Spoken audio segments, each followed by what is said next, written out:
Halo semuanya, Assalamualaikum warahmatullahi wabarakatuh.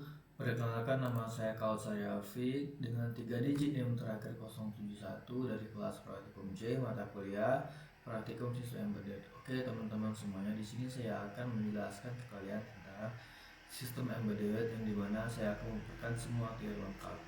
Yang dimana perangkat cerdas yang menghubungkan sensor, pemrosesan, dan kontrol dalam satu sistem integrasi.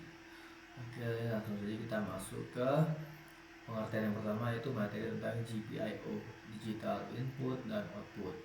Oke, masuk ke pengertian. Nah, dari GPIO itu merupakan pengertian dari General Purpose Input Output, adalah pin serbaguna pada microcontroller yang dapat diprogram sebagai input atau output sesuai kebutuhan sistem. Kita masuk ke mode input dan output. Mode input digunakan untuk membaca sinyal dari luar, sedangkan mode output digunakan untuk mengirim sinyal ke perangkat lain. Pada mode input, pull up dan pull down resistor membantu menentukan logika saat PT terhubung. Ini teman-teman ya.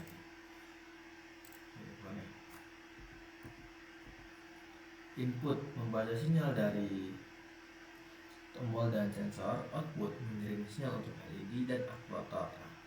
GPIO dapat berfungsi sebagai input untuk membaca perintah dan sebagai output untuk mengambilkan perangkat seperti LED. Penggunaan LED dan push button. LED sering digunakan sebagai output status, misalnya menandakan perangkat aktif, dan push button digunakan sebagai input perintah untuk memberi masukan dari pengguna. Contoh program sederhana adalah alur dasarnya membaca tombol. Jika tombol ditekan, akan menyalakan LED. Jika tombol dilepas, maka akan mematikan LED. Logika ini menjadi dasar banyak aplikasi kontrol sederhana. Kita masuk ke materi tentang interrupt dan timer. Interrupt dan timer membantu microcontroller merespon kejadian penting yang lebih efisien dan terjadwal, teman-teman. Interrupt menghentikan program utama secara sementara untuk menangani kejadian penting, lalu kembali melanjutkan proses. Timer membantu mengatur delay, PWR, input capture, dan interrupt periodik sehingga sistem tetap responsif. Konsep interrupt. Interrupt adalah mekanisme yang menghentikan sementara program utama untuk menangani kejadian penting, lalu kembali melanjutkan program. Metode ini lebih efisien daripada polling karena CPU tidak perlu terus-menerus mengecek kondisi. Lalu kita masuk ke jenis-jenis timer. Basic timer, general purpose timer, advanced timer bekerja dengan counter untuk menghitung waktu atau event. Setiap jenis memiliki kemampuan dan fitur yang berbeda sesuai kebutuhan sistem. Kita masuk ke penggunaan timer. Timer digunakan untuk delay, PWM, input capture, dan interrupt periodik karena fleksibel. Timer menjadi salah satu modul penting dalam sistem tertanam atau sistem embedded dalam bahasa Inggrisnya. Contoh implementasinya adalah LED berkedip setiap 1 detik dengan menggunakan interrupt timer, sehingga sistem dapat menjalankan tugas lain tanpa menunggu secara aktif. Kita masuk ke materi tentang serial UART, komunikasi serial. UART adalah metode komunikasi serial asinkron tanpa clock eksternal untuk pertukaran data antar perangkat. Untuk pengertiannya, UART adalah metode komunikasi serial asinkron tanpa clock eksternal, sederhana, efisien, dan sering digunakan untuk pertukaran data antar perangkat. Lalu kita ke konfigurasi baud rate. Baud rate adalah kecepatan pengiriman data dalam satuan bps, byte per second. Nilainya harus sama antara pengirim dan penerima agar komunikasi dapat terbaca dengan benar. Lalu kita masuk ke komunikasi TX dan RX. TX digunakan untuk mengirim data, sedangkan RX digunakan untuk menerima data.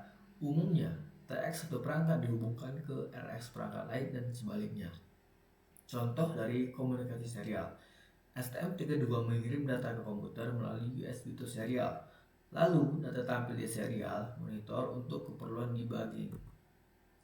Nah, kita masuk ke materi ADC, Analog to Digital Converter, yang dimana modul untuk mengubah sinyal analog menjadi data digital digunakan untuk sensor suhu, cahaya, dan potensiometer. Pengertiannya adalah modul untuk mengubah seperti saya katakan tadi. Lalu kita Masuk ke mengkonversi analog ke digital, mengambil tegangan analog, contohnya 0,3 sampai 3 volt dan mengubahnya menjadi nilai digital. Semakin tinggi tegangan, semakin besar nilai digital. Resolusinya, tingkat ketelitian pengukur 8 bit dengan 0,255, 10 bit 0, 10 bit 23, 12 bit 0, 4095. Semakin tinggi yang dimana itu akan semakin akurat.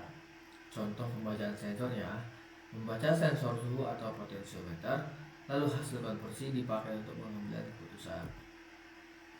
Kita masuk ke DAC dan PWM, analog output. DAC merupakan modul yang dimana untuk mengubah data digital menjadi sinyal analog, sedangkan PWM membentuk sinyal analog semu melalui pengaturan lebar pulsa seperti ini. Konsep PWM adalah dimana teknik ini menghasilkan sinyal analog semu dengan mengatur lebar pulsa on atau off secara cepat. Lalu kita masuk ke pengaturan duty cycle, persentase sinyal high dalam satu periode. Ini 0% on off, 50% sama dengan setengah, 100% sama dengan on. Semakin besar duty cycle, semakin besar tegangan rata. Nah, contoh kontrol LED dan motor. PWM digunakan untuk mengatur kecerahan LED dan kecepatan motor DC, teman-teman ya. Kita masuk ke I2C, Inter-Integrated Circuit. Konsepnya adalah jadi protokol komunikasi serial dengan dua jalur SDA untuk data dan SCL untuk clock. Efisien dalam penggunaan pin sehingga cocok untuk sistem embedded, master dan slave, teman-teman ya. Master mengontrol komunikasi dan clock, sementara slave merespon perintah. Setiap slave memiliki alamat unik agar dapat dibedakan di bus yang sama. Contoh teman-teman, master mengirim alamat, slave merespon dan data dikirim via SDA. Teman-teman. Penggunaannya sering dipakai untuk sensor suhu, accelerometer, dan LCD I2C dengan hanya 2 kabel. Banyak sensor dapat dihubungkan di satu bus. Contohnya, ini teman-teman ya. Masker mengirim alamat, lalu slave mengirimkan data kembali melalui jalur SDA setelah diminta. Topologi I2C memungkinkan satu master berkomunikasi dengan banyak perangkat slave melalui dua jalur bersama, sehingga hemat pin dan mudah diperluas. SPI, Serial Peripheral Interface, konsepnya adalah komunikasi cepat dengan jalur clock terpisah sehingga transfer data lebih stabil dan efisien. Terutamanya MOSI, MISO, STK, dan CS bekerja bersama untuk mengatur pertukaran data. Master dan slave, satu master dapat mengontrol beberapa slave melalui pin CS yang berbeda. Ini tentunya. Komunikasinya SPI sering digunakan untuk SD card atau EEPROM karena kecepatan yang tinggi dan cocok untuk transfer data berukuran besar. Contohnya, komunikasi microcontroller dengan SD card untuk menyimpan data secara cepat dan efisien. Masuk ke DMA, Direct Memory Access. Nah, DMA memungkinkan transfer data antar peripheral atau dari peripheral ke memori tanpa melibatkan CPU secara langsung. Setelah konfigurasi awal, proses berjalan otomatis di background sehingga sistem lebih efisien dan responsif. Diagram ini konfigurasi DMA transfer dan CPU free. Bahwa CPU hanya menangani konfigurasi awal, sementara proses transfer data dijalankan oleh DMA controller secara otomatis. Pengertiannya adalah DMA ini merupakan fitur untuk transfer data antara peripheral atau peripheral memori tanpa melibatkan CPU secara langsung, teman-teman. DMA bekerja otomatis di background setelah diaktifkan. Keuntungannya apa? Mengurangi beban CPU, meningkatkan efisiensi, mempercepat transfer, dan sangat cocok untuk data besar atau transfer berulang. Nah, untuk transfer data tanpa CPU itu CPU hanya melakukan konfigurasi awal, lalu DMA controller menangani transfer. CPU bisa mengerjakan tugas lain sehingga multitasking lebih optimal maksudnya. Contoh penggunaannya, pembacaan ADC atau komunikasi UART terus-menerus dengan data langsung masuk ke memori tanpa harus dibaca satu persatu oleh CPU, teman-teman. Nah, kita masuk ke materi FreeRTOS atau Real Time Operating System. Jadi FreeRTOS membantu menjalankan beberapa task secara bersamaan dengan pengaturan waktu yang terjadwal. Hasilnya, sistem menjadi lebih terstruktur, responsif, dan efisien. Task pertama itu adalah membaca sensor, task kedua mengontrol LED, dan task ketiga mengirim UART. Nah, kita masuk ke konsepnya. Konsepnya seperti apa? Jadi sistem operasi untuk menjalankan beberapa task secara bersamaan dengan pengaturan waktu yang terjadwal. Jadwalnya apa? Mekanisme untuk mengatur kapan dan task mana yang dijalankan. FreeRTOS menggunakan priority based schedule, sehingga task dengan prioritas tinggi dijalankan terlebih dahulu. Seperti contohnya apabila Anda teman-teman semua masuk ke KRL, dan apabila Anda melihat teman-teman yang bisa dibilang mengandung disabilitas, maka itu adalah priority, maka dipersilakan duduk terlebih dahulu. Sama sepertinya schedule ini, apabila dengan prioritas tinggi maka akan dijalankan terlebih dahulu. Untuk pembuatannya, jadi task itu adalah unit pekerjaan dengan fungsi masing-masing yang dapat dijalankan paralel. Setiap task ditentukan oleh fungsi, prioritas, dan task size. Contoh multitaskingnya sudah saya tadi sampaikan di diagram, teman-teman. Kita masuk ke memory management. Memory management merupakan memori pada RTOS yang dimana harus dikelola dengan efisien agar sistem tetap stabil, responsif, dan terhindar dari fragmentasi. Yang pertama itu heap pada RTOS, di mana ini merupakan area memori untuk alokasi dinamis saat program berjalan. Dalam FreeRTOS, heap digunakan untuk membuat task, queue, dan semafor. Pengaturan heap ditentukan di awal melakukan konfigurasi seperti heap 1, heap 2, dan hingga heap 5. Yang kedua itu ada manajemen memori, yang dimana sistem mengatur penggunaan RAM agar efisien dan tidak terjadi kehabisan memori dalam embedded system. Memori terbatas sehingga harus digunakan secara optimal agar sistem tetap stabil. Tiga itu ada dynamic allocation, yang dimana proses alokasi memori saat runtime, yaitu saat program berjalan, misalnya menggunakan fungsi seperti PV port malloc di FreeRTOS. Meskipun yang fleksibel ya teman-teman ya, harus hati-hati karena bisa menyebabkan fragmentasi memori. Coba itu best practice, ini dimana kita akan menggunakan alokasi memori secara efisien dan sepenuhnya, maksudnya sepenuhnya, yang dimana kita harus menghindari terlalu sering menentukan alokasi dan dealokasi. Kita akan menggunakan static allocation jika memungkinkan, monitor penggunaan heap untuk mencegah error. Nah, kita masuk ke materi tentang timer dan notification RTOS. Yang pertama itu ada software timer, dimana ini merupakan timer yang dijalankan oleh RTOS, bukan hardware timer, untuk menjalankan fungsi tertentu setelah waktu tertentu atau secara periodik. Biasanya untuk tugas ringan seperti monitoring atau trigger event tanpa mengganggu task utama. Yang kedua itu ada task notification, mekanisme ringan dalam RTOS untuk mengirim sinyal atau event dari satu task ke task lain. Lebih cepat dan efisien dibanding queue atau semaphore karena langsung terhubung ke task tujuan. Yang ketiga itu ada event handling, proses menangani kejadian tertentu dalam sistem, seperti tombol ditekan atau data diterima. Dalam RTOS, event bisa ditangani menggunakan timer, notification, atau mekanisme lain agar sistem tetap responsif, teman-teman ya. Contoh penggunaannya seperti apa?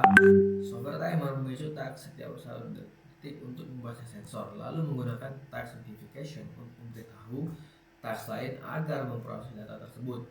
Dimana timer membantu menjalankan aksi terjadwal, sementara notification membuat komunikasi antar task lebih cepat dan ringan. Nah, kita masuk ke queue dan semaphore. Konsepnya seperti apa? Mekanisme komunikasi antar task untuk mengirim dan menerima data. Queue bekerja seperti antrian, first in first out. Data yang masuk lebih dahulu diproses lebih dahulu, aman untuk komunikasi antar task. Konsepnya seperti apa? Jadi mekanisme sinkronisasi untuk mengatur akses terhadap resource agar tidak terjadi konflik antar task. Ada dua jenis binary semaphore, yaitu kondisi 0 dan 1 untuk signaling, dan counting semaphore menghitung jumlah resource tersedia. Ketiga ada sinkronisasi task, bertujuan mengatur urutan eksekusi antar task agar tidak saling bertabrakan dengan queue dan semafor. Task bisa saling berkomunikasi dan bekerja secara teratur.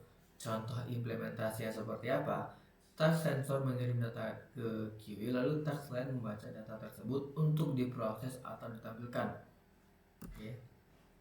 Nah, tren dan masa depan embedded system. Perangkat embedded terus berevolusi, didorong oleh inovasi yang membentuk masa depan teknologi, teman-teman. Yang pertama itu adalah edge computing, yang mana memproses data lebih dekat ke sumber untuk menghadirkan latensi lebih rendah, respon lebih cepat, dan efisiensi sistem yang lebih tinggi. Kedua itu ada IoT expansion, ekosistem perangkat terhubung terus meluas, mendorong solusi yang saling terintegrasi di rumah, industri, dan infrastruktur pintar. Ketiga adalah cyber security, keamanan cyber menjadi fondasi utama untuk menjaga integritas data, melindungi perangkat, dan menghadapi ancaman yang semakin kompleks. Keempat itu ada AI atau Embedded Integration, yang dimana kecerdasan buatan di perangkat itu membuka peluang analisis real time, otomatisasi cerdas, dan pengambil keputusan yang lebih adaptif. Yang kelima itu ada 5G connectivity, konektivitas berkecepatan tinggi dengan latensi rendah mendukung aplikasi kritis, komunikasi andal, dan pertukaran data berskala besar. Yang terakhir itu adalah energi efisiensi, desain sistem yang lebih hemat energi membantu memperpanjang perangkat, menekan konsumsi daya, dan mendukung keberlanjutan. Kesimpulannya apa? Jadi sistem tertanam atau dalam bahasa Inggrisnya itu adalah sistem embedded adalah tulang punggung teknologi modern. Dengan pemahaman yang tepat dan adaptasi berkelanjutan, kita akan membentuk masa depan yang inovatif. Sistem tertanam universal yang dimana akan kritis dan hadir di setiap aspek teknologi modern kita.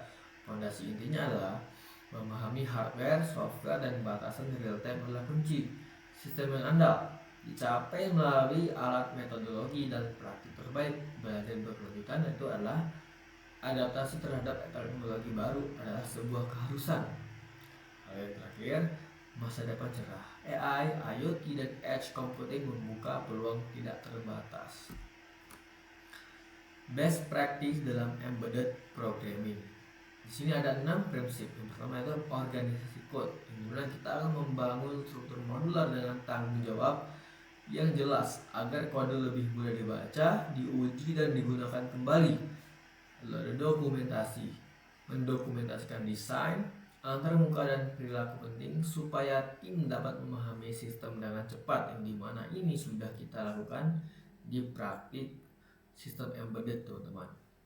Kita pengujian, menggabungkan unit, integrasi, dan pengujian sistem untuk menangkap masalah lebih awal dan menjaga keandalan produk. Lalu kontroversi, menggunakan kombinasi informatif dan alur branching disiplin agar kolaborasi tim tetap terstruktur dan mudah dilacak. Performanya apa? Profiling, optimasi code, efisiensi memori, membantu sistem tetap responsif, stabil, dan hemat sumber daya. Keamanan, memperkuat validasi input, komunikasi aman, dan pembaruan firmware rutin untuk mengarang risiko kerentanan. Tools dan development environment, jadi pengembangan sistem embedded membutuhkan serangkaian alat khusus untuk menulis, mengkompilasi, mendebug, dan menguji kode. Lingkungan ini dirancang untuk memaksimalkan efisiensi dan keandalan perangkat lunak. Yang pertama itu lingkungan pengembangan adalah software, platform utama untuk menulis atau mengoperasi dan mendebug kode, contoh seperti STM32Cube IDE, Arduino IDE, di mana dari partai ini cukup menggunakan Arduino IDE, teman-teman. Di bagian ada GDP, JDA, STLink. Untuk versinya kita juga menggunakan GitHub, teman-teman, untuk kompilernya seperti ARM kompiler, LVVM. Tantangan dan solusi dalam embedded system. Keterbatasan sumber daya. Tantangannya memori dan data terbatas, solusi ya optimisasi kode dan manajemen daya efisien. Real time constraint, dibagi kesulitan, keandalan dan safety, integrasi hardware software. Nih, aplikasi real world embedded system. Yang pertama itu ada otomotif. Di sistem embedded ini menggerakkan fitur keselamatan seperti ABS, ESP, dan ADAS sekaligus mengoptimalkan performa mesin dan kenyamanan berkendara. Yang kedua itu ada perangkat medis, dipakai pada alat pacu jantung, pompa insulin, dan monitor pasien untuk mendukung fungsi vital, akurasi, dan pemantauan berkelanjutan. Tidak ada IoT dan rumah pintar, menghadirkan termostat pintar, sistem keamanan, dan lampu otomatis yang membuat rumah lebih terhubung, efisien, dan nyaman. Yang keempat itu adalah kontrol industri, mendukung otomatisasi pabrik, presisi produksi, dan efisiensi operasional melalui PLC, robotika, dan mesin manufaktur modern. Yang terakhir itu adalah elektronik konsumen, menghidupkan smartphone, wearable, dan konsol game dengan interaksi yang responsif, ringkas, dan penuh fitur. Siklus hidupnya, pengembangannya adalah 1. Perencanaan dan persyaratan, mendefinisikan tujuan proyek, mengumpulkan kebutuhan fungsional dan non-fungsional, serta membuat spesifikasi detail. Yang kedua adalah mendesain dan arsitektur, merancang arsitektur sistem, memilih komponen hardware, mengembangkan desain software, dan merinci antarmuka. Yang ketiga ada implementasi dan pemrograman, menulis kode firmware atau software, mengintegrasikan hardware, dan melakukan debugging awal untuk fungsionalitas dasar. Yang keempat itu adalah pengujian dan validasi, melakukan pengujian unit, integrasi sistem, dan validasi untuk memastikan sistem memenuhi semua persyaratan yang ditentukan. Yang kelima ada deployment dan pemeliharaan, peluncuran produk, instalasi, pemantauan kinerja, pemrograman software, dan perbaikan bug selama masa pakai produk. Ini ada pembandingan protokolnya tentu. Untuk URT itu sedang, I2C sedang, SPI tinggi, dan kan sedang tinggi tentunya.